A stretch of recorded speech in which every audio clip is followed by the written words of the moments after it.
নিজে যাকে বড় বলে বড় সে, লোকে যাকে বড় বলে বড় সে হয়। আমার প্রিয় প্যারাঙ্গের ভাইয়েরা, নিজেকে বড় মনে করা এটা শয়তানের স্বভাব। কার স্বভাব? বিনয়ী হওয়া এটা নবীদের স্বভাব। আল্লাহ তাআলা ফেরেশতাদেরকে বলেছিলেন, উসজুদু লি আদম, তোমরা আদমকে সিজদা দাও। ফাসাজাদাল মালাইকা কুল্লুহুম, সবাই সিজদা দিল, ইল্লা ইবলিস, কে ছাড়া?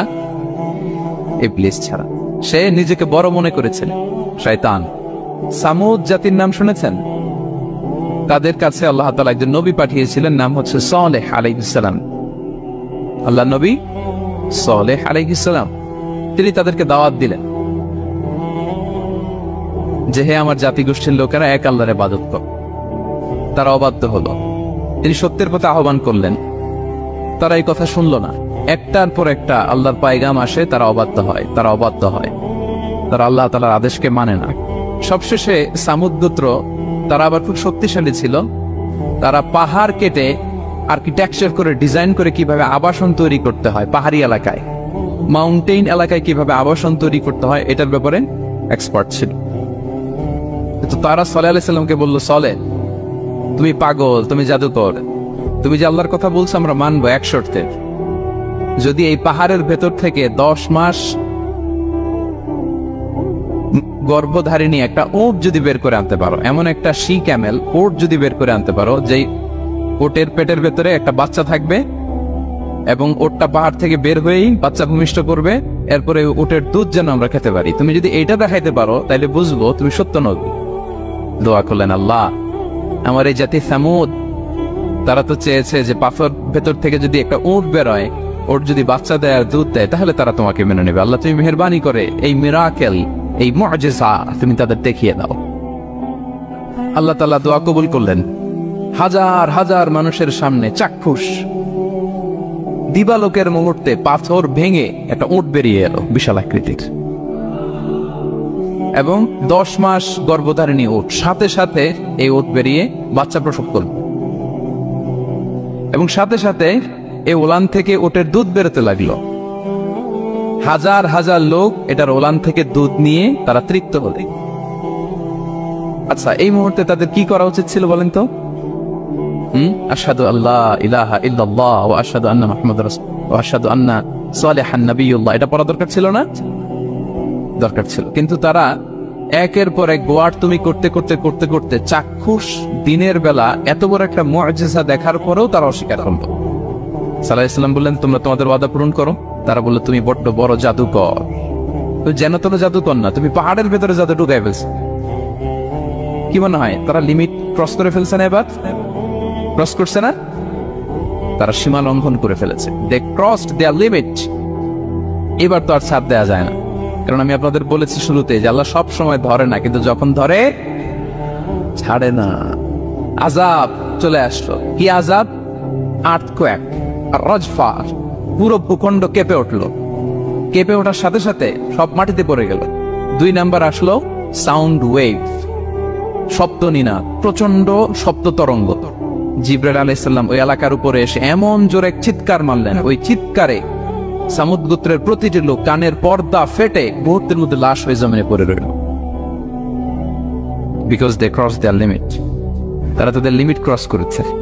আর যারা লিমিট ক্রস করে, যারা সীমা লঙ্ঘন করে, তাদেরকে আল্লাহ তাআলা পছন্দ করেন না। আপনারা লূত আলাইহিস সালামের নাম শুনেছেন? উনি আল্লাহর একজন নবী ছিলেন। ওনাকে আল্লাহ তাআলা জর্ডান, বর্তমানে যে জর্ডান দেশ আছে সেখানে পাঠিয়েছিলেন। একটা কমিউনিটি ছিল সাদুম কমিউনিটি। ওই সাদুম কমিউনিটিতে তিনি এসেছিলেন।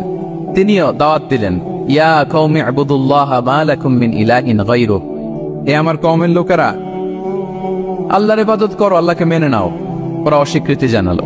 সত্যের পথে আহ্বান করলেন, অস্বীকৃতি জানালো। ওরা, ওদের পাশ দিয়ে ক্যারাভেন যেত, কাফেলার লোকেরা ডাকাতি করত। ডাকাতির শাস্তির ব্যাপারে তিনি ভয় দেখালেন। তারা নিবৃত্ত হলো না। এমনকি তারা সমলিঙ্গের প্রতি যৌন আকর্ষণ বোধ করতো। নাউযুবিল্লাহ। হোমোসেক্সুয়ালিটি, এখন একটা গ্রুপ আছে দেখবেন যে রংধনু নিয়ে মিষ্টি মিষ্টি কথা শোনায় বিশ্বব্যাপী। তাদের সাইন হচ্ছে রংধনু, রেইনবো। তারা ছেলেতে ছেলেতে বিয়ে, মেয়েতে মেয়েতে বিয়ে, এটাকে প্রমোট করে, নাউযুবিল্লাহ মিন যালিক। আমাদের এই মুসলিম সমাজে যেন এই আবর্জনা প্রবেশ করতে না পারে, আমাদেরকে সচেতন থাকতে হবে, ঠিক কিনা? এই সাদুল কমিউনিটির একটা বদ অভ্যাস ছিল, তারা ছেলেতে ছেলেতে বিয়ে করত, পুরুষে পুরুষে। আল্লাহ নবী লূত আলাইহিস সালাম তাদেরকে বুঝালেন যে পৃথিবীতে কেউ এই পাপ কাজ করেনি। প্রাণীদের মধ্য থেকেও একটা পুরুষ প্রাণী একটা পুরুষ প্রাণীর প্রতি আকৃষ্ট হয় না। তোমরা আশরাফুল মাখলুকাত হয়ে কিভাবে এই কাজ করো, তোমরা থামো। তিনি নানা ভাবে হৃদয় নিংড়ানো ভাষা দিয়ে দাওয়াত দিলেন, কিন্তু তারা মানল না। তারা এই পাপ কাজ করতেই লাগলো, করতেই লাগলো, করতেই লাগলো। আল্লাহ তাআলা ফেরেশতা পাঠিয়েছিলেন ওনার কাছে পুরুষের আকৃতিতে। তারা এই আল্লাহর পাঠানো ফেরেশতাদের সাথে এই অপকর্ম করার প্ল্যান করেছিল। তারা মনে করেছিল সাধারণ মানুষ, আসলে এগুলো ছিল কি আল্লাহর ফেরেশতা। তো আল্লাহর ফেরেশতার সাথে যেহেতু এরকম পাপ কাজের চিন্তা করেছে, তার মানে দে ক্রস দেয়ার লিমিট। কি বলেন? সীমা লঙ্ঘন করে ফেলছে। আযাব, পানিশমেন্ট তাদের জন্য অবধারিত হয়েছে। আল্লাহ তাআলা শাস্তি দিলেন। কি শাস্তি দিলেন? সিম্পল, জিবরাইল আলাইহিস সালাম এসে পুরো শহরটাকে উঠাইয়া উল্টায় ফেলে দিলেন। আল জাযাউ মিন জিনসিল আমাল, যে যেরকম পাপ করে তার শাস্তি এরকম। ওরাও স্বাভাবিক মানুষের যে নেচার, এটার উল্টায় ফেলছে। কি বলেন? পুরুষ আকৃষ্ট হবে, সেক্সুয়াল অ্যাট্রাকশন ফিল করবে নারীর প্রতি, নারী পুরুষের প্রতি। এই যে নেচারকে উল্টাইছে না, আল্লাহকে তোদের শহরটারে উল্টাই দিলাম। জিবরাইল আলাইহিস সালাম এসে পুরো সাদুম শহরটাকে আকাশে উঠিয়ে একটা আছাড় মারলেন, আপসাইড ডাউন। উপরের অংশ চলে গেল নিচে, সব মাটির অতল গহ্বরে। ফাজআলনা আলিয়াহা সাফিলাহা ওয়া আমতারনা আলাইহিম মিন সিজারাতিন মিন সিজিলিম মানদুদ। আল্লাহ বললেন, উপরের অংশ নিচে নিয়ে নিলাম, পুরো শহরটারে উল্টে দিলাম, আর পাথর বৃষ্টি বর্ষণ করলাম, সব শেষ। ওই জায়গাটা আজও আছে, ওইটা জর্ডান এবং ইসরায়েলের সীমান্তে। এটাকে এখন বলে মৃত সাগর, আল বাহরুল মাইয়িত আরবিতে, ইংরেজিতে বলে ডেড সি। কি সি? Dead sea. মৃত সাগর কেন? কারণ ওখানে কোনো প্রাণী জন্মায় না। ওই সাগরে কোনো মাছ নাই, কোনো ব্যাঙ নাই, এমনকি কোনো শ্যাওলাও নাই। গজবের জায়গা। লবণের density at least 10 times more than the natural sea। সাধারণ সাগরের পানিতেই তো কত লবণ, আমরা মুখে নিলে রাখতে পারি এত লবণ। ওইটার চেয়ে কমপক্ষে 10 গুণ বেশি লবণ রাখতো। গজবের জায়গা, আযাবের জায়গা। এবং আযাব কেন এসেছে? দে ক্রস দেয়ার লিমিট, তারা সীমা লঙ্ঘন করেছে। আর ইন্নাল্লাহা লা ইউহিব্বুল মুআতাদিন, আল্লাহ তাআলা সীমা লঙ্ঘনকারীকে পছন্দ করেন না। আরেকজন নবীর কথা বলে এই পয়েন্টটা শেষ করি। মূসা আলাইহিস সালাম, ফেরাউনের হেদায়েতের জন্য আল্লাহ তাআলা মূসা আলাইহিস সালামকে পাঠিয়েছিলেন। তিনি নানাভাবে তার ভাইকে নিয়ে দাওয়াত দিতে লাগলেন, কিন্তু ফেরাউন এই কথা মানে না। ফেরাউন বলে, তুমি যে নবী, প্রমাণ কি? মূসা আলাইহিস সালাম বলেন, দেখো এই যে আমার হাতে লাঠি। উনি এমন নবী ছিলেন, উনি লাঠি মাটিতে রেখে দিলে ওটা মুহূর্তে সাপ হয়ে যেত। তো মাটিতে তিনি লাঠি রাখলেন, এটা মুহূর্তে সাপ হয়ে গেল, যে এই যে আমি নবী। মানে না, বললেন আরো কিছু দেখা। তো মূসা আলাইহিস সালাম বগলের এখান থেকে হাত উঁচু করলে নূরের ঝলকানি হাতের মধ্যে দেখা যেত। উনি নূরের ঝলকানি দেখালেন, এরপরও মানে না। এরকম একটার পর একটা আল্লাহ নবী মূসা আলাইহিস সালাম মুজিজা দেখাতে লাগলেন, কিন্তু ফেরাউন মানে না। শুধু মানে না এতটুকুই না, সবশেষে আল্লাহ নবী মূসা আলাইহিস সালামকে অ্যাসাসিনেশন, হত্যার পরিকল্পনা করলো তারা, যে বনি ইসরাইল, মূসা এবং মূসার অনুসারী যারা আছে দুনিয়া থেকে সরাই দিতে হবে। ধরো মূসারে, ধরো মূসার অনুসারীদের ধরো। ধাওয়া পাল্টা ধাওয়া শুরু হইল। আল্লাহ নবী মূসা আলাইহিস সালাম বনি ইসরাইলকে নিয়ে বাঁচার জন্য ছুটলেন। ছুটতে ছুটতে সামনে লোহিত সাগর। দেখেন, একে তো আল্লাহর বিধান মানে নাই, এরপরে একটার পর একটা মুআজিজা আসলো, সেটাও মানে নাই। এখন নবীরে হত্যার জন্য ছুটছে। কি মনে হয় সীমা লঙ্ঘন হয়েছে? একটু হয়েছে না অনেক? আল্লাহু আকবার। আল্লাহ বলেন, ফাআগরাফনাল আখারিন, আমি মূসা এবং বনি ইসরাইলকে বাঁচাই দিলাম, ফেরাউন সহ তার দলবলকে সাগরে ডুবাই মারলাম। শুধু ডুবাই মারে নাই, আল্লাহ বলে, ফাল ইয়াউমা নুনাজ্জিকা বিবাদানিকা লিতাকুনা লিমান খালফাকা আয়া। ফেরাউনকে লোহিত সাগরে তো ডুবিয়েছেই। আল্লাহ বলেন, ফেরাউন, তোর অনুসারী যারা পৃথিবীতে থাকবে, তোর চালাচামুন্ডা যারা থাকবে, তোর খালাতো ভাই, চাচাতো ভাই যারা দুনিয়াতে বেঁচে থাকবে, তাদের জন্য তোর লাশটারে আমি শুটকি বানিয়ে রাখলাম। Up to the day of judgement, কিয়ামত পর্যন্ত ফেরাউনের লাশটা মিশরের জাতীয় জাদুঘরে ড্রাই বডি হিসেবে আছে। আমি নিজে দেখে এসেছি, নিজ চোখে মমিফাইং করে শুটকি বানায় রাখছে।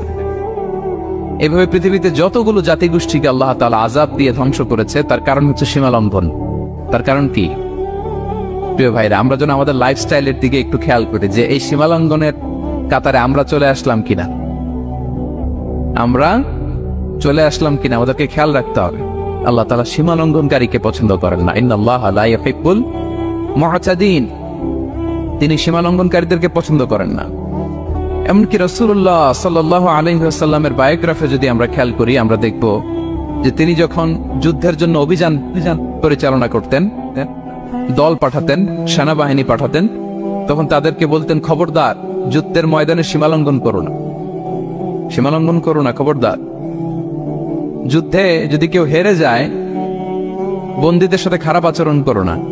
ওরা হেরে গেছে বন্দী, আপনি চাইলে তার কান কেটে দিতে পারবেন, নাক কেটে দিতে পারবেন, আকৃতি বিকৃতি করতে পারবেন না। বিষ্ণু ইসলাম বলেন, খবরদার সীমা লঙ্ঘন করো না। যেখানে যুদ্ধে গিয়েছ ওই এলাকার শিশুদেরকে মেরো না, ওই এলাকার নারীদেরকে মেরো না, ওই এলাকার পাত্রীদের গায়ে হাত তোলো না। সন্ন্যাসীতে যারা ইবাদত করে ওদের তো দোষ নাই, সিভিলিয়ান নাগরিক, তাদের গায়ে হাত তোলো না, খবরদার। গবাদি পশুর গায়ে হাত তুলবে না, এগ্রিকালচারাল প্রোডাক্ট জ্বালিয়ে দিও না, দিও না। সুবহানাল্লাহি বিহামদিহি, কি রহমতের নবী ছিলেন। সীমা লঙ্ঘন যেন না করে বিষ্ণু ইসলাম অভিযান প্রেরণের আগে তিনি স্পষ্ট বলে দিতেন, খবরদার কেউ সীমা লঙ্ঘন করবে না। যারা তোমাদের বিরুদ্ধে অস্ত্র তোলেনি তাদের বিরুদ্ধে অস্ত্র তোলা যাবে না, কারণ ইন্নাল্লাহা লা ইউহিব্বুল মু'তাদিন, আল্লাহ তাআলা সীমা লঙ্ঘনকে পছন্দ করেন না। প্রিয় ভাইরা, তাহলে যে 7 শ্রেণীর ব্যক্তিকে আল্লাহ তাআলা পছন্দ করেন না, তার প্রথমটা আমরা জেনে গেলাম, তারা কারা? সীমা লঙ্ঘনকারী। আমি কিন্তু প্রায় এরকম জিজ্ঞেস করব এবং সবশেষে আপনাদেরকে নিয়ে রিভাইজ করব। তাহলে 1 নম্বরে আমরা পেলাম তারা কারা। মেহেরবানি করে সবাই বলবেন একসাথে, তারা কারা? তারা সীমা লঙ্ঘনকারী, তারা তাদের লিমিট ক্রস করে, তাদেরকে আল্লাহ তাআলা পছন্দ করে না। সো আমরা আমাদের লাইফের সাথে একটু মিলিয়ে নিই যে আমরা আমাদের কোন ক্ষেত্রে সীমা লঙ্ঘন করি কিনা একটু খেয়াল করেন। আমার যে দায়িত্ব আছে আমি কি সীমা লঙ্ঘন করি কিনা? আমার স্ত্রী আমার দায়িত্বে, তার সাথে সীমা লঙ্ঘন করি কিনা? আমার ভাতিজা ভাতিজি অনেকের আছে ইয়াতিম, তার বাবা মারা গেছে, তার সব সম্পত্তির দায়ভার আমার উপর দেয়া, আমি ওইখানে তাকে ঠিকঠাক মতো সব দেই কিনা, সীমা লঙ্ঘন করি কিনা? হ্যাঁ, ক্ষমতা পেলে সীমা লঙ্ঘন করি কিনা? কি মনে হয়, আমরা ক্ষমতা পেলে সীমা লঙ্ঘন করি কিনা? হ্যাঁ, করে করে হ্যাঁ, মানে যেখানে ডাক্তারের কাছে যেয়ে বলে, ডাক্তার সাহেব আমার এইখানে ফোড়া, সারা দেহের যেই কোনো জায়গায় ধরতে পারেন, এইখানে ধরেন, তো এইখানে না ধরলে ভালো হবে? ফোড়া যেখানে, ট্রিটমেন্ট তো ওইখানে দিতে হবে, কি বলেন?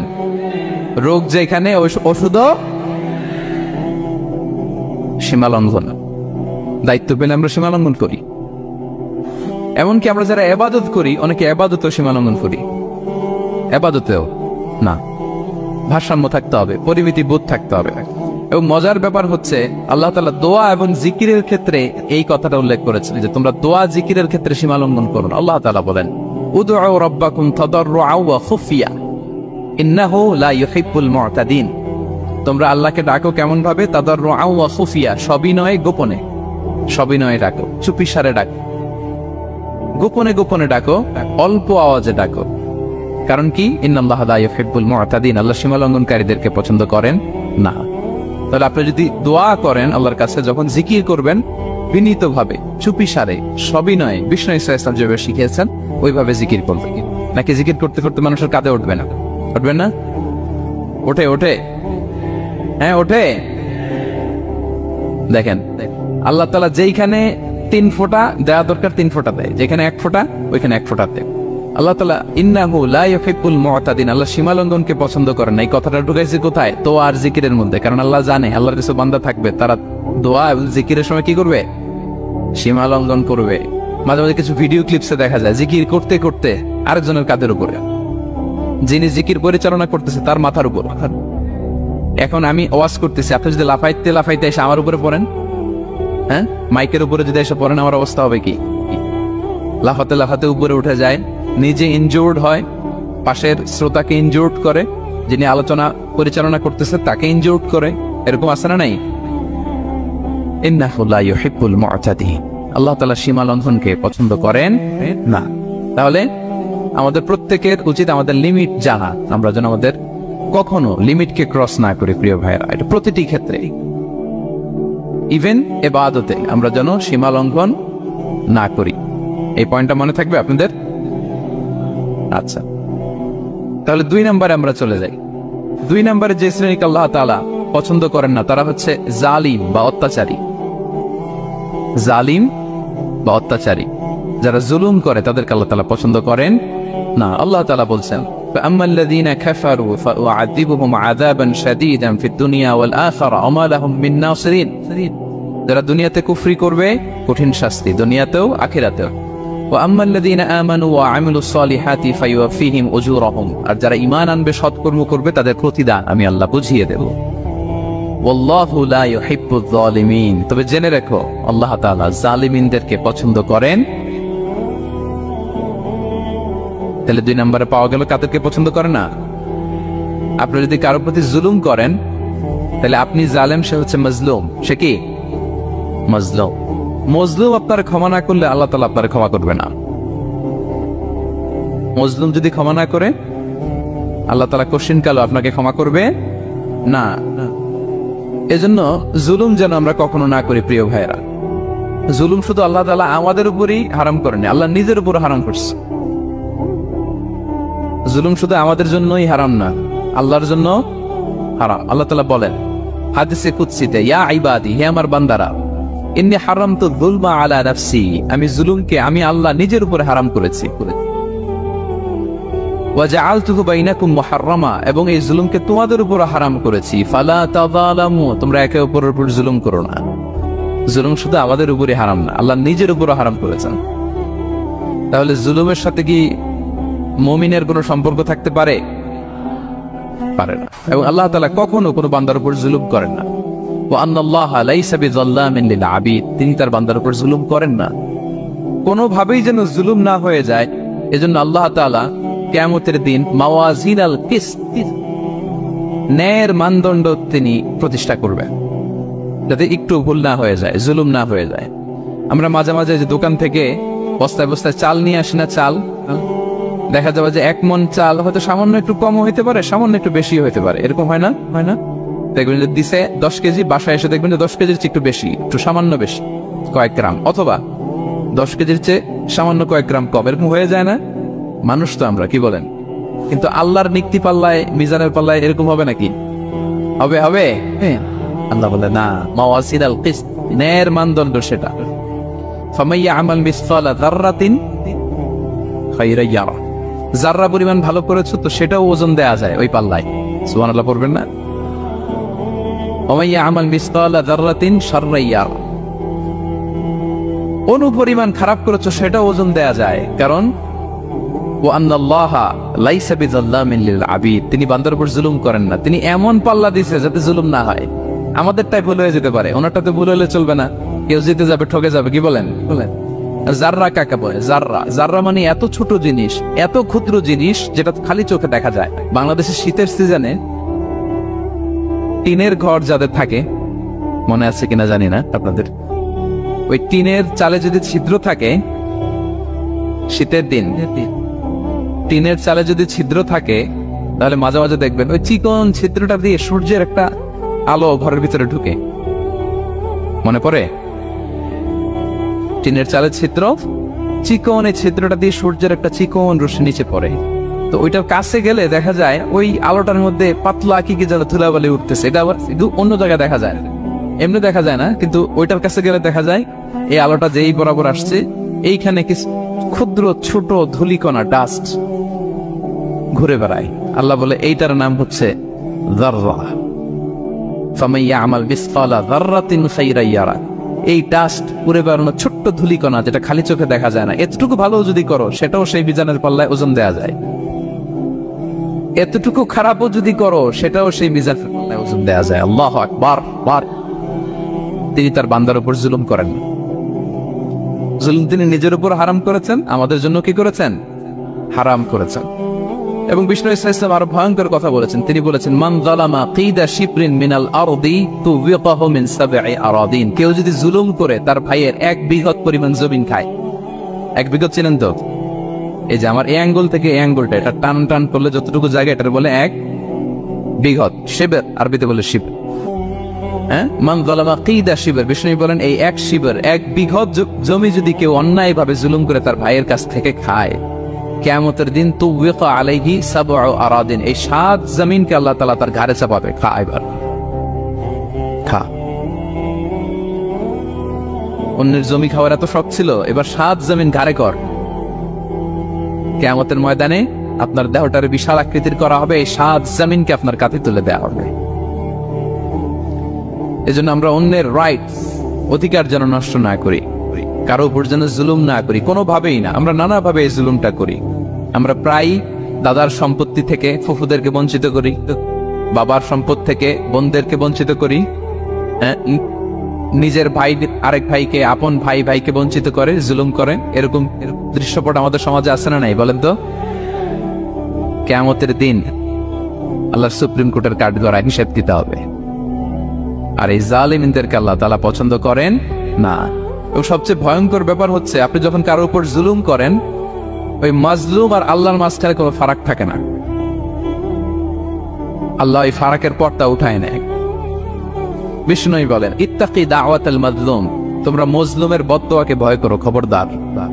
কারণ ফাইন্না লাইসা বাইনাহা ওয়া বাইনাল্লাহি হিজাব, তার আর আল্লাহর মাঝে কোনো পর্দা থাকে না। দোয়া করলেই ওটা আরশে যেয়ে কবুল হয়ে যায়। আল্লাহ তাআলার চারিপাশে অনেক পর্দা আছে। কেউ কেউ বলে 70,000 নূরের পর্দা। এই 70,000টা সহিহ হাদিস দ্বারা সাব্যস্ত না, কিন্তু অসংখ্য অগণিত পর্দা, এবং পর্দাও এটা নূরের পর্দা। আচ্ছা বলেন তো, জানলা দিয়ে বাইরের আলো ঠেকাতে আমরা দেয়ালে জানালায় কি লাগাই? পর্দা লাগাই। পর্দাটা কিসের তৈরি? মোটা কাপড়ের, যাতে করে ওই আলো না আসে। কিন্তু আল্লাহর চারদিকে যে পর্দা, ওই পর্দাটা কিসের? নূরের, আলো। ওনার পর্দায় আলো দিয়ে তৈরি। সুবহানাল্লাহ বললেন না? বিষ্ণু বলেন ইত্তাকি দাওয়াতাল মাজলুম, মজলুমের বদদোয়াকে ভয় করো। ফাইন্না লাইসা বাইনাহা ওয়া বাইনাল্লাহি হিজাব, কেউ যখন মজলুম হয়ে কেঁদে বদদোয়া করে, তার আর আল্লাহর মাঝে ওই পর্দা থাকে না। বদদোয়া করছে, ডাইরেক্ট কবুল। খবরদার আমার পেনাঙ্গের ভাইয়েরা, আমরা যেন জালিম না হই। In it's any form, operation in it's any form, যেই কোনো ভাবে, যেই কোনো ক্ষেত্রে, যেই কোনো ধরনের হইতে পারে জুলুম। কাউকে আপনি ছোট্ট কোনো কাজে ঠকালেন, বন্টন নীতিতে ঠকালেন, হ্যাঁ, জমি মেরে দিয়ে ঠকালেন, আমানত মেরে দিয়ে ঠকালেন, ইন ইটস এনি ফর্ম যদি জুলুম করে থাকেন, খবরদার। মজলুমের কান্না কখনো বৃথা যায় না। মজলুমের কান্না কখনো বৃথা যায় না। জীবনের কোনো না কোনো সময়ে এর প্রায়শ্চিত্ত আপনাকে করতে হবে। জীবনের কোনো না কোনো সময়ে এর প্রায়শ্চিত্ত করে আপনাকে মরতে হবে। তাহলে কোন বিশ্বাসী কি জালিম হতে পারে? কারণ ইন্নাল্লাহা লা ইউহিব্বুল যালিমিন, আল্লাহ তাআলা জালিমদেরকে পছন্দ করেন না। তাহলে জুলুমের সাথে আমাদের কোনো সম্পর্ক আছে? হ্যাঁ, কোনো সম্পর্ক আছে। তাহলে 2 শ্রেণীর ব্যক্তির কথা আমরা জানলাম যাদেরকে আল্লাহ পছন্দ করেন না। 1 নম্বর, প্রথমটা কি ছিল? সীমা লঙ্ঘনকারী, লিমিট যে ক্রস করে, ইন্নাল্লাহা লা ইউহিব্বুল মুআতাদিন। 2 নম্বর কি জানলাম? এই লিমিট ক্রস আর জুলুম নো, চলে গেছে, খালাস।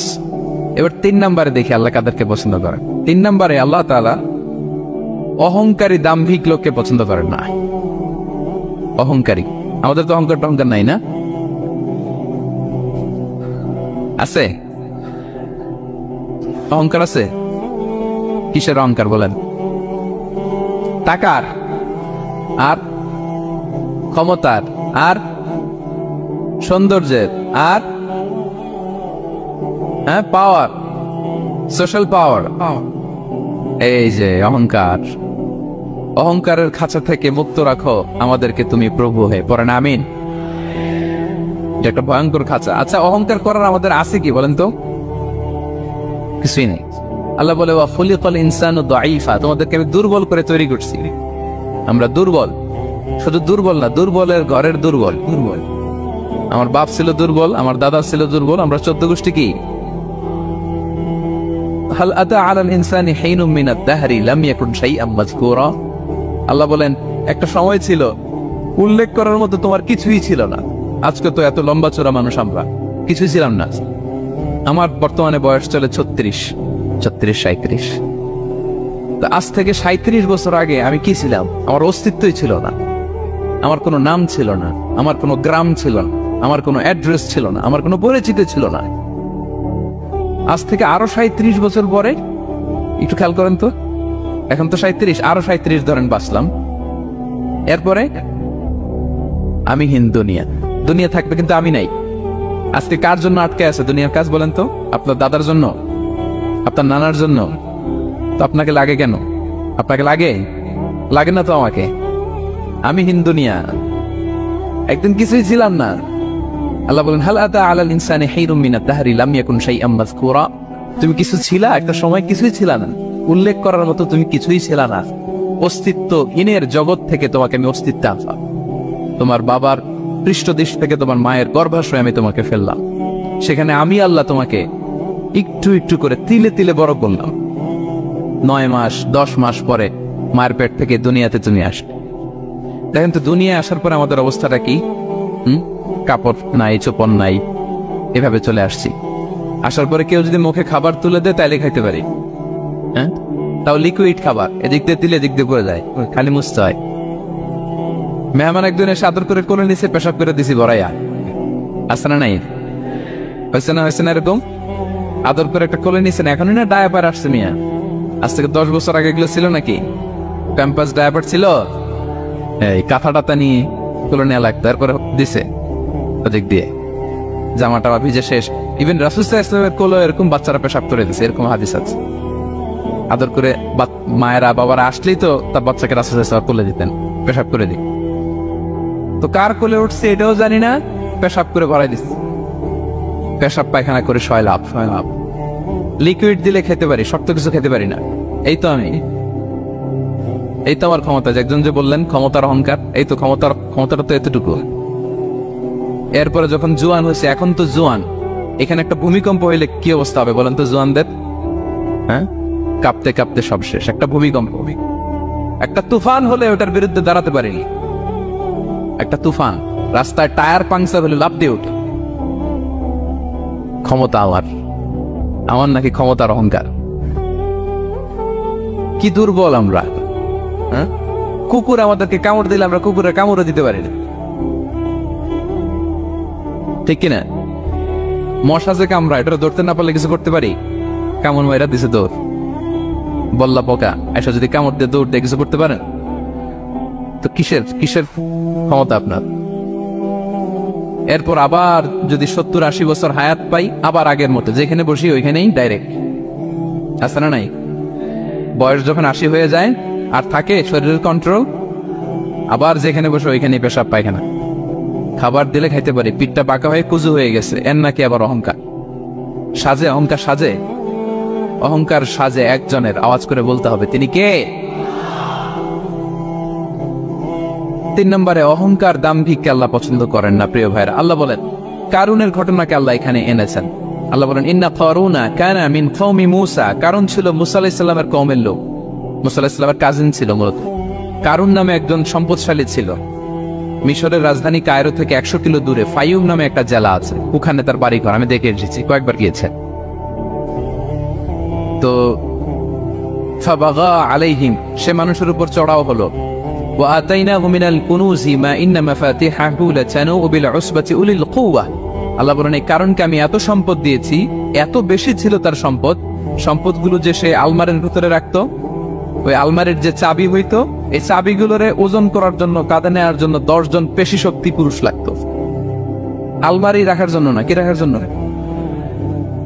আলমারি ভর্তি যে সোনা দানা গহনা, ওইটার যে চাবি, ওই চাবিগুলা বহন করতে একদল পেশি পুরুষ লাগতো, এত সম্পদ। তো তাকে এলাকার লোকেরা বলেছিল ক্বালা লাহু কওমুহু লা তাফরাহ, এই কারণ তুমি গর্ব করো না। কারণ তাকে বলছিল মুসা আলাইহিস সালাম যাকাত দাও, সে বলতেছে আমি যাকাত দিব কেন? এই সম্পদ তো আমার। ইন্নামা উতিতুহু আলা ইলমিন ইনদি, আমি আমার বুদ্ধি খাটাই এই সম্পদ কামাইছি, আমার সম্পদ আমি খাবো, আমি যাকাত দিব কেন? আল্লাহ বলেন ইন্নাল্লাহা লা ইউহিব্বুল ফারিহিন। কারণ তুমি অহংকার করলে আমি আল্লাহ অহংকারকে বরদাস্ত করি না, অহংকারীদেরকে আমি আল্লাহ পছন্দ করি না। আমি অহংকারকে পছন্দ করি না, অহংকারকে আল্লাহ তাআলা পছন্দ করেন না।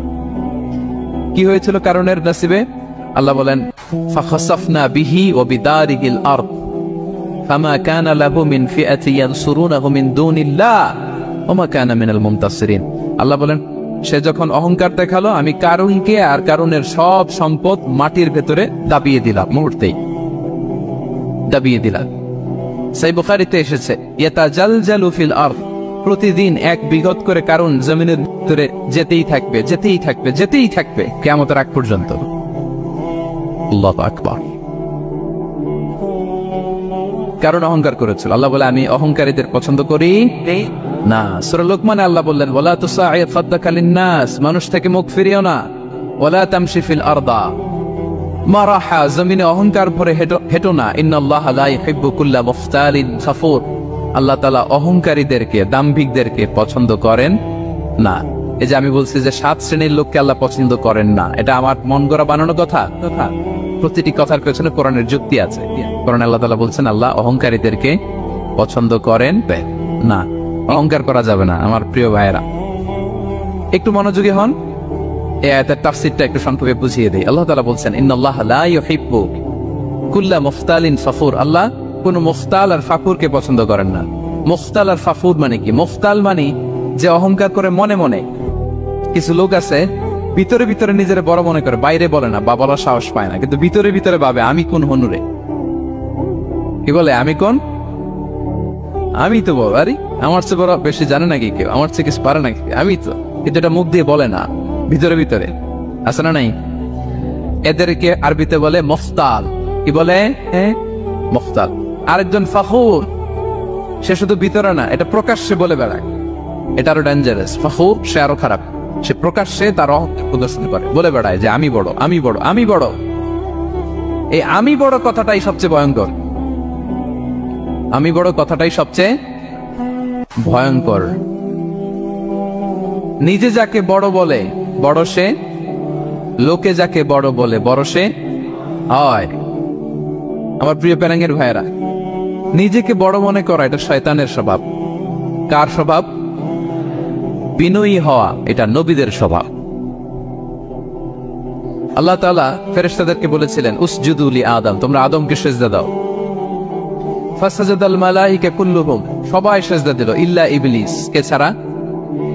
ইবলিস ছাড়া। সে নিজেকে বড় মনে করেছে, শয়তান। কিভাবে? সে লজিক খাটাইলো আল্লাহর সাথে। সে লজিক দিয়ে আল্লাহর বলে আল্লাহ ক্বালা আনা খায়রুম মিনহু, আল্লাহ আমি কেন সিজদা দেব? আমি তো আদমের চেয়ে শ্রেষ্ঠ, আমি বড়। আল্লাহ বলতেছে তুমি বড়? কেমনে বড়? শয়তান বলে খালাকতানি মিন নার, আপনি আমারে বানাইছেন কি দিয়ে? আগুন দিয়ে। ওয়া খালাকতাহু মিন তিন, আর আদমকে বানিয়েছেন মাটি দিয়ে। কি দিয়ে? মাটি দিয়ে। আগুনের ধর্ম দাউ দাউ করে উপরের দিকে কি করে?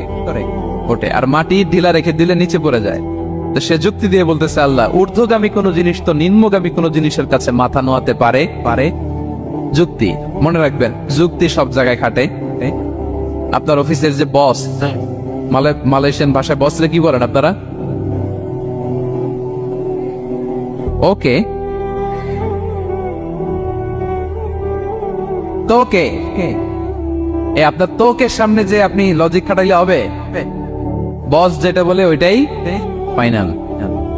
তো আল্লাহ তাআলা আদেশ করেছিলেন সেজদা করার। সে সেজদা করলেই ভালো করতো, কিন্তু সে যুক্তি দিল আল্লাহ আমি শ্রেষ্ঠ, তাকে বানাইছেন মাটি দিয়ে, আমারে বানাইছেন আগুন দিয়ে, আমি কেন মাথা? আমি বড়। আমি বড় বলার সাথে সাথে দৃশ্যপট পাল্টাই গেল। আল্লাহ বলে বের হ, ফাখরুজ, বের হ, তুমি অভিশপ্ত, তুমি লানত প্রাপ্ত, তোমার স্থান হবে জাহান্নাম। তুমি নিজেকে বড় মনে করেছ, তাইলে বড় মনে করা এটা শয়তানের স্বভাব। কার স্বভাব? তা আমরা নিজেকে বড় মনে করব কখনো? আরো জোরে বলেন, করব? বিষ্ণু ইসলাম নিজে নিজে ছোট থাকতে চাইতেন। তিনি দোয়ায় বলতেন আল্লাহুম্মা জাআলনি ফি আইনি সাগীরা ওয়া ফি আ'য়ুনিন নাসি কাবীরা, আল্লাহ আমার চোখে আপনি আমারে ছোট বানান, আল্লাহ মানুষের চোখে আপনি আমারে বড় বানান। বিশ্বনবী নিজের চোখে নিজে ছোট থাকতেন, কিন্তু গোটা বিশ্বের মানুষের চোখে বড় হয়েছেন না? কত বড়! রাফা'না লাকা যিকরাক, আল্লাহ বলে আমি যেখানে কতটুকু পর্যন্ত উঠাইছি আপনারে। কোন নবীর নিচে উপরে? কথা বলেন, কোন নবীকে শেষ পর্যন্ত উঠাইছে? সুবহানাল্লাহ। নবী হে আমি যদ্দূর আপনার উঠাইছে অদ্দূর, ওই পর্যন্ত নিয়ে গেছে সাক্ষাতের জন্য। সুবহানাল্লাহ। প্রত্যেক নামাজে বিশ্বনবীর উপর দুরূদ আছে না নাই?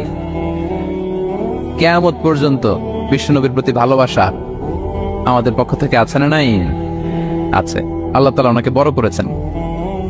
এজন্য নিজের চোখে আমরা নিজে ছোট থাকবো। আপনি যদি বড় হন, এটা মানুষ বলবে। কে বলবে? নাকি আপনিই বলবেন? বলা যাবে না। এবং বিষ্ণু ইসলাম কিছু টেকনিক আমাদের শিখিয়েছেন, কিছু টেকনিক আমাদের জানিয়েছেন। এই কাজ করলে তোমরা অহংকার থেকে মুক্ত থাকতে পারবে। এর মধ্যে একটা হচ্ছে আগে আগে সালাম দেওয়া। তিনি বলেন, আল বাদিউ বিসসালামি বারিউম মিনাল কিবর, যে আগে আগে সালাম দেয় তার হৃদয় থেকে আল্লাহ অহংকার তুলে নেয়। আগে সালাম দেন, পারবেন? ফোন করলেই আগে কি বলবেন? বাসায় ঢুকেই আগে কি বলবেন? স্ত্রীকে আগে সালাম দিবেন, বন্ধুকে আগে সালাম দিবেন, বাসার কাজের লোকটাকে আগে সালাম দিবেন, আপনার ড্রাইভারকে আগে সালাম দিবেন, বাসার দারোয়ানটারে আগে সালাম দিবেন। ফকির একটা আসলে আপনি সালাম দিয়ে ফেলবেন, পারবেন? হৃদয় থেকে অহংকার ফেলে দিবে কে? আগে আগে আমরা সালাম দেব। এবং তার চেয়ে ভয়ঙ্কর কথা হচ্ছে বিষ্ণু ইসলাম বলেন যে লা ইয়াদখুলুল জান্নাতা মান কানা ফি কলবিহি মিসকালু হাববাতি সারদাল মিন কিবর, যার হৃদয়ে সরিষার দানা পরিমাণ অহংকার থাকে, ওই ব্যক্তি কশিনকালেও আল্লাহর জান্নাতে প্রবেশ করার সুযোগ পাবে না। কশিনকালেও পাবে না। এর কারণ অহংকার আল্লাহর চাদর। অহংকার কার চাদর? আল কিবরিয়া ও রিদাই ওয়াল আযামাতু ইজারি। আল্লাহ বলে অহংকার আমার চাদর, বড়ত্ব আমার লুঙ্গি। যে এগুলো ধরে টান দেয় তার আমি জাহান্নামে নিক্ষেপ করবো। ফালা উবালি, আই ডোন্ট কেয়ার, আমি ওদিকে কেয়ার করি না, আমি তারা জাহান্নামে ফেলব। সো অহংকার আমাদের সাজে না। আমি শুরুতেই তো বললাম, আমাদের লাইফ সার্কেলটা একটু দেখাইলাম না যে ছিলাম কই, অস্তিত্বহীন থেকে দয়া করে মায়া করে তিনি আমাকে অস্তিত্বে এনেছেন। কত ছোট্ট, কত ক্ষুদ্র, কত নগণ্য, কত দুর্বল ছিলাম আমরা। আবার যৌবনের একটা পিরিয়ড কাটিয়ে, যৌবনের সময় তো কতটা দুর্বলতা বললাম, আবার সে দুর্বল, মানে দুর্বল থেকে দুর্বল। এই হচ্ছে আমাদের লাইফ স্টোরি, লাইফ হিস্ট্রি। এলে অহংকার আমাদের সাজে। অহংকার তার সাজে যার কোনো ক্ষয় নাই, যার কোনো লয় নাই, যার কোনো অভাব নাই। গোটা বিশ্ব তার মুখাপেক্ষী, তিনি কারো মুখাপেক্ষী না, ঠিক কিনা? গোটা বিশ্ব তার কাছে ঠেকা, তিনি কারো কাছে ঠেকা না, ঠিক কিনা? গোটা বিশ্ব তাদের সার্ভাইভালের জন্য তার প্রতি মুখ থুবড়ে পড়ে থাকে, তিনি কারোর জন্য বসে থাকা লাগে। অহংকার সাজে তার। আর এই আল্লাহর অহংকারের চাদর ধরে যে টান দেয়, আল্লাহ বলে ওরা আমি জাহান্নামে ফেলবো, আর তাদেরকে আমি পছন্দ করি না। আল্লাহ তাআলা অহংকারীদেরকে পছন্দ করে না। তাহলে অহংকারকেও আমরা না বলে দিব, নো বলবো, নো। আওয়াজ করে বলেন নো। শুধু মুখে মুখে নো নাকি অন্তর থেকে? এই তো আজকের দেওয়ান কুলিয়ার বাইরে ফেলে দিছি আমরা অহংকার। কি বলেন পেনাঙ্গের ভাইয়েরা? আর অহংকার করব? আপনি বিনয়ী হন। মান তাওয়াদা তারাফা, বিষ্ণু বলেন যে নিচু হয় আল্লাহ ওর টাইনা উঁচু করে।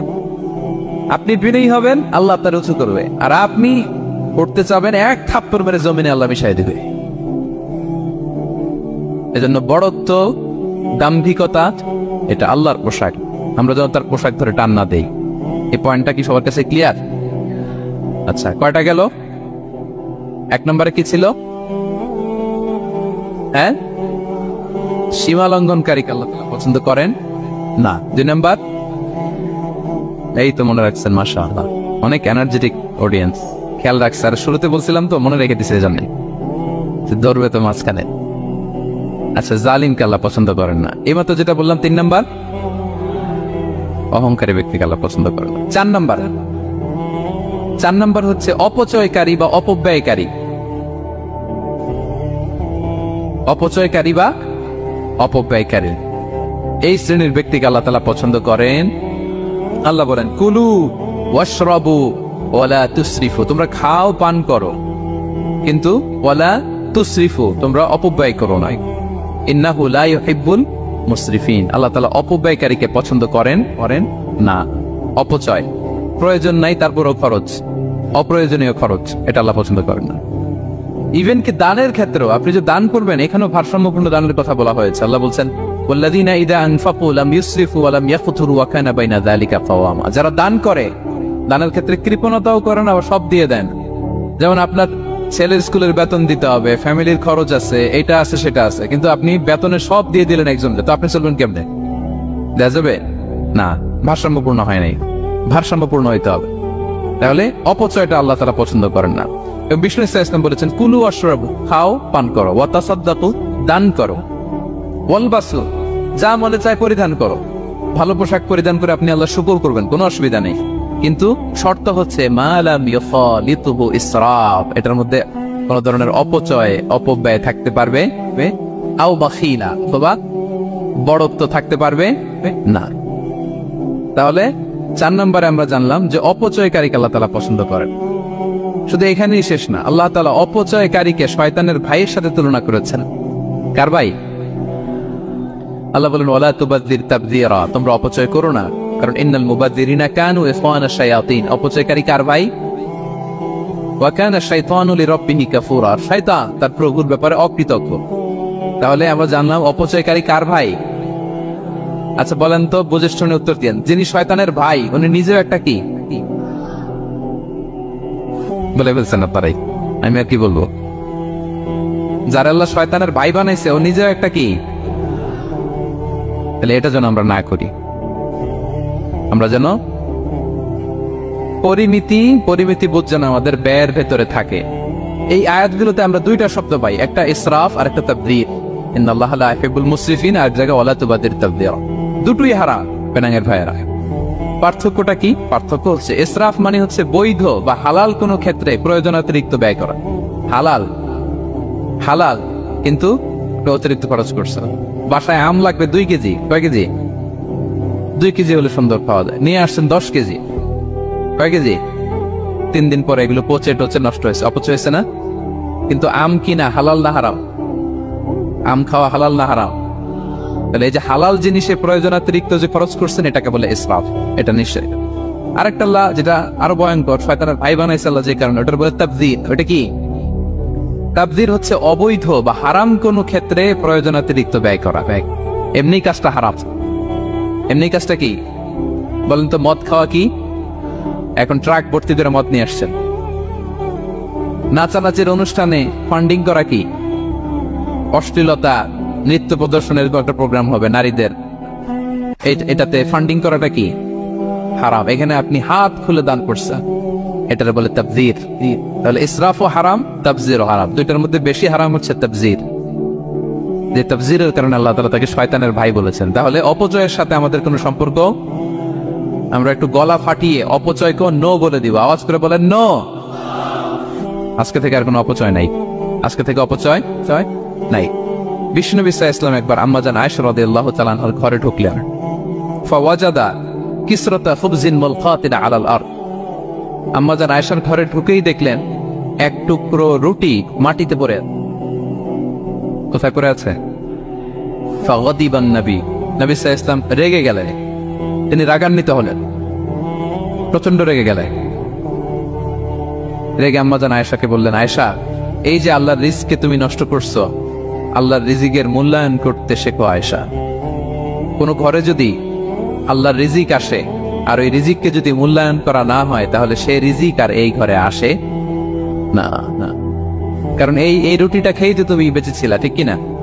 আজকে আমরা যেই রুটিটা, যেই ভাতগুলো ফেলে দিই ডাস্টবিনে, এতটুকু খাইলে আমার কাশ্মীরের ভাইরা বেঁচে যাবে, এতটুকু পাইলেই আমার ফিলিস্তিনের ভাইরা বেঁচে যায়, এতটুকু পেলেই ওই ডাস্টবিনে মারামারি করে যারা খাবার খোঁজে ওরা বেঁচে যায়, ঠিক কিনা? এজন্য বিষ্ণু ইসলাম রেগে গেলেন। বিষ্ণু সবসময় রাখতেন না, রেগে বললেন, আয়েশা, আল্লাহর নেয়ামতের কদর করো। তোমার ঘরে রিজিক আসলে ওটা যদি মর্যাদা না দাও, এই রিজিক তোমার ঘরে আর ঢুকবে না। নট নেসেসারি শুধু খাবারের ক্ষেত্রে, যে কোনো ক্ষেত্রে অপচয় যেন না হয়, অপচয় অপব্যয় যেন না হয়। আমরা অনেক সময় করে ফেলি, খেতে বসলে অনেক খাবার নিয়ে ফেলি, অর্ডার করতে গেলে দোকানে অনেক অর্ডার করে ফেলি, রেস্টুরেন্টে, কিন্তু এই খাবারগুলো নষ্ট করা যাবে না। ডাস্টবিনে যেন না যায় আপনার কারণে। আপনি কি করবেন? লেফট ওভার ফুড সাথে করে বঙ্গুজে নিয়ে আসবেন। আপনারা তো বঙ্গুজ বলেন নাকি? পেনাঙ্গে কি বলে? বঙ্গুজ, টেক অ্যাওয়ে বা বঙ্কুস বললে ওরা বঙ্কুস দিবে, নিয়ে আসবেন। বাসায় এনে রাতে খাবেন, তারপরের দিন খাবেন, অথবা কাউকে দিয়ে দিবেন, কিন্তু খাবার নষ্ট করা চলবে কারণ ইন্নাল্লাহা লা ইউহিব্বুল মুসরিফিন, আল্লাহ তাআলা অপচয়কারীকে পছন্দ করেন। কথাটা কি বুঝতে পেরেছেন সবাই? আচ্ছা, কয়টা গেল? আর বাকি রইল কয়টা? 5 নাম্বার, খেয়ানতকারী। আমানতের খেয়ানত যে করে, বা বিশ্বাসঘাতক আমানতের খেয়ানত যে করে। অনেক লম্বা কথা, আমি যেহেতু সময় কম শেষ করে দিচ্ছি। ইন্নাল্লাহা লা ইউহিব্বুল খাইনিন, আল্লাহ তাআলা খেয়ানতকারীকে পছন্দ করেন। বিশ্বাসঘাতকতা যে করে। আল্লাহর কথা বাদ দেন, আমাদের সমাজে বলেন, কেউ যদি বিশ্বাসঘাতকতা করে আমরা পছন্দ করব না, তাকে কেউ পছন্দ করে না। ইন্নাল্লাহা লা ইউহিব্বু মান কানা খাওয়ানান আসিমা, পাপী খেয়ানতকারীকে আল্লাহ পছন্দ করেন না। এবং মুনাফিকের আলামত রাসূল সাল্লাল্লাহু আলাইহি ওয়াসাল্লাম বলেছেন, কি দেখে মুনাফিক চিনবা? তিনি বলেছেন 3 জিনিস দেখে মুনাফিক চিনবা। 1, ইযা হাদ্দাসা কাযাবা, মুনাফিক কথা বললে মিথ্যা বলে। কথা বললে কি করে? ওয়া ইযা ওয়াআদা আখলাফা, ওয়াদা করলে খেলাফ করে। 3 নম্বরে ওয়া ইযা আতুমিনা খানা, মুনাফিকের কাছে আমানত রাখলে খেয়ানত করে। আমানতের খেয়ানত, এটা মুনাফিকের আলামত। শুধু মুনাফিকের আলামতই না, এটা কিয়ামতের একটা আলামত। আল্লাহ বলেন, ইন্নাল্লাহা ইয়া'মুরুকুম আন তুআদ্দুল আমানাতি ইলা আহলিহা, আল্লাহ তাআলা আদেশ করেছেন আমানতের যে হকদার তার হাতে তার আমানত পৌঁছে দাও। আদেশটা কার? সবাই বলুন, আদেশ কার? আল্লাহ। আমানতের খেয়ানত এটা মুনাফিকের আলামত এবং কিয়ামতের আলামত। এক বেদুইন এসে রাসূল সাল্লাল্লাহু আলাইহি ওয়াসাল্লামকে বলল, ইয়া রাসূলুল্লাহ, মাতা সাআ, কিয়ামত কবে হবে? কি কবে হবে? কিয়ামত কবে হবে? রাসূল সাল্লাল্লাহু আলাইহি ওয়াসাল্লাম বললেন, ইযা দুইয়াতিল আমানাতু ফান্তাযিরিস সাআ, যখন আমানতের খেয়ানত শুরু হবে সমাজে, তখনই কিয়ামত হবে। সে বলল, ইয়া রাসূলুল্লাহ, কাইফা ইদাআতুহা, আমানতের খেয়ানত আবার কেমনে হয়? সহজ সরল মানুষ, আমানতের খেয়ানত হয় কেমনে? বিষ্ণু বললেন, ইদা উসিদাল আমরু ইলা গায়রি আহলিহি ফান্তাযিরিস সাআ, যে লোক যেই কাজের যোগ্য নয় তাকে যখন সেই কাজে বসিয়ে দেয়া হবে তখনই কিয়ামত হয়ে যাবে। এখন এটা আসছে না নাই সমাজে? বলেন, হ্যাঁ, যে যেই কাজের যোগ্য না সেই কাজ সে পায় না। সবাই বলেন তো, যে যেই চেয়ারে বসার যোগ্যতা রাখে না ওই চেয়ারে সে বসে কি বসে না? নেতা হওয়ার যোগ্যতা নাই, নেতা হয়ে গেছে। পদের যোগ্যতা নাই, পদ পেয়ে গেছেন। চাকরির যোগ্যতা নাই, ওই যে উপর থেকে ফোন আসছে, ফোনের ঠেলায় চাকরি হয়ে গেছে। দেশেরও 12টা বেজে গেছে। এইভাবেই আমানতের খেয়ানত হয়। প্রিয় ভাইরা, আমানত ব্যাপারটা অনেক বড়। অনেকে মনে করে, আপনারা কি বোরিং হয়ে যাচ্ছেন? আর অল্প, আর ম্যাক্সিমাম 10 মিনিটস। প্রিয় ভাইরা, আমানত এই ব্যাপারটা অনেক বড়। অনেকে মনে করে, একজন আমার কাছে একটা মোবাইল রেখে গেছে, বলছে, ভাই এই মোবাইলটা আগামী সপ্তাহে এসে নিয়ে যাবো। তো অনেকে মনে এইটাই শুধু আমানত। অনেকে ভাব, বা 10,000 রিঙ্গিট রেখে বললো 3 দিন পরে এসে আমি টাকাটা তোমার কাছ থেকে নিব। তো আপনি দিয়ে দিলেন, এটা তো আমানতদার হলেনি। কিন্তু শুধু এতটুকু আমানত নয় প্রিয় ভাইয়েরা আমার। আল্লাহ তাআলা আমাদেরকে যা দান করেছেন তার সবই আমানত, সবকিছুই আমানত। এই যে আমাকে আল্লাহ জ্ঞান দিয়েছেন, এই জ্ঞানটা আমানত। যাদেরকে আল্লাহ পরিচিতি দিয়েছেন, পরিচিতি এটা আমানত। আমার অর্থ, আমার সন্তান, আমার ক্ষমতা, আল্লাহর দেয়া প্রতিটি নিয়ামতই আমানত। এবং এই আমানতের ব্যাপারে আল্লাহ তাআলা জিজ্ঞেস করবেন। আপনি একটা প্রতিষ্ঠানের প্রধান, এই প্রতিষ্ঠান আপনার কাছে আমানত। আপনি মসজিদের সভাপতি, এই মসজিদ আপনার কাছে আমানত। আপনি চেয়ারম্যান, এই ইউনিয়ন পরিষদটা আপনার কাছে আমানত। কি বলে? আপনি MP, member of the parliament, এই নির্বাচনী এলাকাটা আপনার কাছে আমানত। আপনি রাষ্ট্রপ্রধান, পুরো রাষ্ট্রের প্রতিটি ইঞ্চি আপনার কাছে কি? এই আমানতের খেয়ানত যখন হবে, বিষ্ণু বললেন, তখনই কিয়ামতের অপেক্ষা করো। ফান্তাযিরিস সাআ, কিয়ামত হয়ে যাবে। তাহলে খেয়ানতকারীকে আল্লাহ তাআলা পছন্দ করেন না, আমানতের খেয়ানতকে পছন্দ করেন। আর আমানত এটা ব্যাপক বিষয়। আমার জ্ঞান, আমার ক্ষমতা, আমার পরিচিতি, আমার সন্তান, আমার স্ত্রী, সবকিছু আমানত। এবং এগুলোর ব্যাপারে আল্লাহ তাআলা আমাদেরকে জিজ্ঞেস করবেন। কয়টা গেল? তাহলে খেয়ানতকে আমরা নো বলে দিব। আওয়াজ করে বলেন, নো। একটা সাথে আমাদের সম্পর্ক নেই। 6 নম্বরে হচ্ছে ফাসাদ সৃষ্টিকারী, বিশৃঙ্খলা সৃষ্টিকারী। সমাজে যারা বিশৃঙ্খলা সৃষ্টি করে তাদেরকে আল্লাহ পছন্দ করেন না। আল্লাহ বলেন ইন্নাল্লাহা লা ইউহিব্বুল মুফসিদিন। আল্লাহ তাআলা ফাসাদ সৃষ্টিকারীদেরকে কখনো পছন্দ করেন না। সমাজে নানাভাবে, সামাজিকভাবে ফাসাদ, রাজনৈতিকভাবে ফাসাদ, অর্থনৈতিকভাবে ফাসাদ, এই যত ফাসাদ বিশৃঙ্খলা আছে এগুলোর হোতা যারা তাদেরকে আল্লাহ পছন্দ করে না। নানাভাবে দেখবেন যে সমাজে অনেকে ফাসাদ সৃষ্টি করে। আমাদের বাংলাদেশে কিছুদিন আগে কাঁচামরিচের দাম বেড়ে গেছে না? কেমনে বাড়লো? নিশ্চয়ই কেউ সিন্ডিকেট করছে, নিশ্চয়ই কেউ মজুদদারি করছে, নিশ্চয়ই এখানে কেউ ফাসাদ তৈরি করছে, ঠিক কিনা? প্রতিটি সেক্টরে আপনি খুঁজে দেখবেন ফাসাদ, হ্যাঁ, মারামারি, বিশৃঙ্খলা, ফাসাদ। এই কিছুদিন আগে এক নির্বাচনের প্রার্থীকে ধরে পিটাইছে, সবাই দেখলাম আমরা, তাই না? এটা ফাসাদ হয়েছে না? হয়েছে না? বিশৃঙ্খলা হয়েছে না? হয়েছে না? এই আপনি যদি ধরে ধরে বলেন পরিবারে, সমাজে, রাষ্ট্রে, অর্থনীতিতে, বাজারে, প্রতিটি জায়গায় ফাসাদ আছে না নাই? আল্লাহ তাআলা বলেন ইন্নাল্লাহা লা ইউহিব্বুল মুফসিদিন। এই ফাসাদ সৃষ্টিকারীকে আল্লাহ তাআলা পছন্দ করে না। মদিনাতে এই যে টিকিটের দাম, সুন্দর কথা বলছে, টিকিটের দাম বাড়ায় যারা দেয়, সেম গোস টু দেম, তাদের একই কথা, ফাসাদ সৃষ্টিকারী আর মুফসিদুন। এই যে আমাদের হাজিদের এত টাকা লাগে কেন? 50,000 টাকার টিকিট হয়ে গেছে কয় লাখ? 2 লাখ, কয় 1 লাখ। হজে যারা গেছে 1,95,000 টাকা করে পড়ছে একজনের টিকিট। কিয়ামতের দিন আল্লাহর সুপ্রিম কোর্টের কাঠ করে তোমাকে দাঁড়াতে হবে, পাই টু পাই। সেদিন হিসেব নিয়ে আল্লাহ তাআলা ছাড়বেন, ঠিক কিনা? সেদিন হবে আসল খেলা। এখন তো আমরা মাইক পেলেই বলি খেলা হবে, কিন্তু আসল খেলা কবে? লক্ষ লক্ষ কোটি মানুষের সামনে আল্লাহ তাআলা আপনার এই কোমর ফাঁস করে দিবেন, আল্লাহ তাআলা আপনাকে অপমানিত করে ছাড়বেন। তাই কোনো ফাসাদের সাথে, বিশৃঙ্খলার সাথে মুমিনের কোনো সম্পর্ক থাকতে পারে? মদিনায় মুনাফিকেরা এই ফাসাদ তৈরি করত। যখন তাদেরকে বলা হতো তোমরা ফাসাদ করো কেন, ওয়া ইযা কিলা লাহুম লা তুফসিদু ফিল আরদ ক্বালু ইন্নামা নাহনু মুসলিহুন। আরে ফাসাদ কে? আমরাই তো ভালো মানুষ, আমরাই তো ভালো মানুষ, আমরাই তো ভালো কাজ করি। আল্লাহ বলে না, আলা ইন্নাহুম হুমুল মুফসিদুনা ওয়ালাকিন লা ইয়াশউরুন। ওরাই ফাসাদ সৃষ্টিকারী, ওরাই ফাসাদ সৃষ্টিকারী, ওরাই সমাজে বিশৃঙ্খলা সৃষ্টিকারী। ওদের ভেতরে এক, বাইরে আরেক, তার নাম মুনাফিক, ঠিক কিনা? মুনাফিকের সহজ সংজ্ঞা কি জানেন? ভিতরে লালন করে একটা, অনুভূতি বা ভাবে একটা, কিন্তু মুখ দিয়ে বলে, তার মানে ভেতরে এক, বাইরে আরেক, তার নাম দুই মুখো সাপ। এদিকে যায় বলে আপনার লগে আছে, আপনি খুব ভালো, ওদিকে যায় বলে আরে না না, উনি কি, উনি তো খুব খারাপ মানুষ, আপনি অনেক সবচেয়ে ভালো, আমি আপনার সাথে আছি। এরকম ডাকাইতে আছে না নাই? দুমুখো সাপ, ডাবল স্ট্যান্ডার্ড, নেহি এদার নেহি ওদার, তার মিয়ান মে সাদার বাদার, ডানেও না বায়েও না, মাঝখানে সদর বদর। বুঝেন? দুই নৌকার মধ্যে দুই পা দিছিলেন কখনো? দিছি।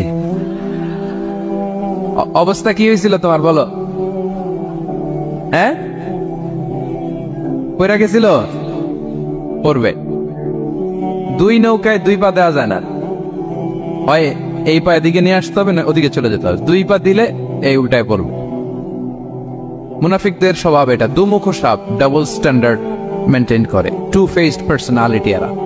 যেদিকে বৃষ্টি ওদিকে সাদা, উপরে ফিটফাট, ভিতরে সদরঘাট। তাদেরকে যখন বলা হয় তোমরা ফাসাদ সৃষ্টি করো না, ওরা বলে আরে আমরাই তো ভালো। আল্লাহ বলে না, তোমরাই ফাসাদ সৃষ্টিকারী, তোমরা জানো না। তো এই ফিতনা, ফাসাদকে আল্লাহ হত্যার চেয়ে জঘন্য বলেছেন। তিনি বলেছেন আল ফিতনাতু আকবারু মিনাল কতল। এই ফিতনা সৃষ্টি করা, সমাজে পণ্যের দাম বাড়ানো, কাঁচামরিচের দাম বাড়ানো, অন্যের হক নষ্ট করা, টিকিটের দাম বাড়ানো, মজুতদারি করা, সমাজের স্বাভাবিক সামাজিক রাজনৈতিক ভারসাম্য যারা নষ্ট করে, এগুলো সব মুফসিদুন। সব কি কি মুফসিদুন, ফাসাদ সৃষ্টিকারী, ফিতনাবাজ। আকবারু মিনাল কতল, সমাজের স্বাভাবিক যে ধারা, এই ফ্লোটাকে তারা নষ্ট করে। এবং ফাসাদের মাধ্যমে যদি কারো ক্ষতি করে, কাউকে কেউ হত্যা করে, সেজন্য গোটা বিশ্বের সবাইকে হত্যা করে। আল্লাহ বলেন মান কাতালা নাফসান বিগাইরি নাফসিন আও ফাসাদিন ফিল আরদি ফাকান্নামা কাতালান নাসা জামিআ। অন্যায়ভাবে ফাসাদের মাধ্যমে যখন কেউ কাউকে হত্যা করে, সেজন্য গোটা বিশ্বের সবাইকে হত্যা করে। আকবারু মিনাল কতল, ফিতনা এত বড় ভয়ঙ্কর পাপ। এই ফিতনার সাথে, ফাসাদের সাথে ফাসাদ সৃষ্টি করা, বিশৃঙ্খলার সাথে আমাদের কোনো সম্পর্ক, কারণ ইসলাম শান্তির ধর্ম। কিসের ধর্ম? শান্তির ধর্ম। কোনো অন্যায়, বিশৃঙ্খলা, বোমাবাজি, সন্ত্রাসবাদ, টেরোরিজম, এগুলোর সাথে ইসলামের কোনো সম্পর্ক, শান্তির ধর্ম। এই জন্য আল্লাহ তাআলা ফাসাদ সৃষ্টিকারীদেরকে পছন্দ করেন। কয়টা গেল? সব শেষ হচ্ছে মন্দ কথার প্রচারক। আমার ভাইয়েরা, কি কথা? কোন ধরনের বাজে কথা, মন্দ কথা, অশালীন কথা, অশ্লীল কথা আমরা মুখ দিয়ে উচ্চারণ করব। কোন ধরনের বাজে স্ট্যাটাস, মন্দ স্ট্যাটাস, অশালীন স্ট্যাটাস আমরা ফেসবুকে দিব? কারো এরকম অশালীন স্ট্যাটাস শেয়ার দিব? নেভার, কখনো দিব না। আল্লাহ পছন্দ করেন। আল্লাহ বলেন, লা ইউহিব্বুল্লাহুল জাহরা বিস-সুই মিনাল কাওলি ইল্লা মান যুলিম ওয়া কানা আল্লাহু সামিআন আলিমা। কোন খারাপ কথা কেউ প্রকাশ করবে, পাবলিক করবে, ওপেনলি বলে বেড়াবে, এটা আল্লাহ পছন্দ করে না। কিন্তু সে যদি মাজলুম হয় সেটা ভিন্ন কথা।